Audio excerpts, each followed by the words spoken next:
يلا يا ولاد، نحن بعد ما بقى في تليفونات وهاي المرة في دراسة مش نقول في دراسة. بعد تحملون دفتر وقلم وتدرسون، مو كهذيك السنة الماضية سويتوا شي قدام الأسد رسبتوا 3 سنين مع بعض. المرة تحملون دفتر وقلم وترفعوا لي راسي تمام؟ ترفعوا لي راسي.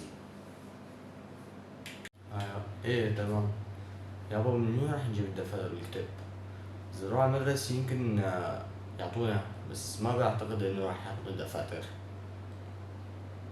بس هالمرة إن شاء الله راح يعطوكم هن كتب، وأنا راح أجيبكم الدفاتر علي. بس إن شاء الله يجيني مكالمة من مدير يقول لي ولادك ابنك عم يشاغب بالمدرسة وما عم يحفظ دروسه إن شاء الله. أي تمام. هلا بكرة بدي أروح أسجل حالي بالمدرسة تمام. باي. اوكي. يلا تمام. باي. يلا باي حلو راح. يلا ايش مدرسة ايش بطيخ مسمار احسن شي لعبنا بهالجيم بوبجي، والله احسن شي. يلا والله هلا بدي اشوف شو هذا، شو هذا العامتي علي احسن شي. اقول لابوه اقول لابوه اخذ معي مدرسة ابنك راح يرسب احسن شي.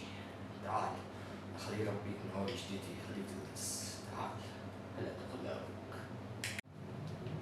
تاخذ لابوك احسن شي. الو هلا، الو يوسف، ابنك عم يرسب ولا شي؟ راح يرسب بالمدرسة بس حبيت اخبرك مشان ما يرسب ابنك، ما عم يدرس علي بعد 24 ساعة. اجاني تليفون. الو اهلين مدير، خير؟ شو؟ ابني ما عم يدرس علي بعد 24 ساعة؟ تمام تمام هلا باي باي. بس دقيقتين بدي اروح عند ابني.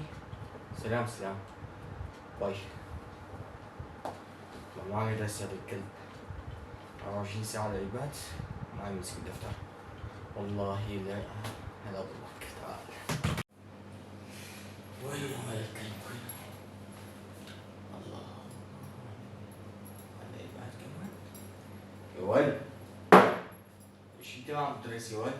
ايباد 24 ساعة بإيدك؟ مدير المدرسة دق لي.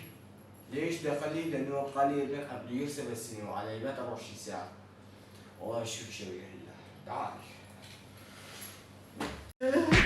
حبايبي لهون بكون خلصت حلقتنا، بتمنى تعجبكم واعتذر على هالقطع الطويل، ولهون بكون خلصنا نهاية الفيديو، ويلا مع السلامة. بس بتمنى منك لا تنسى اللايك والاشتراك وتفعيل زر الجرس مشان نوصل هدفنا ل1000 مشترك، وبتمنى تشارك الفيديو لكل اصدقائك واصحابك، ويلا مع السلامة.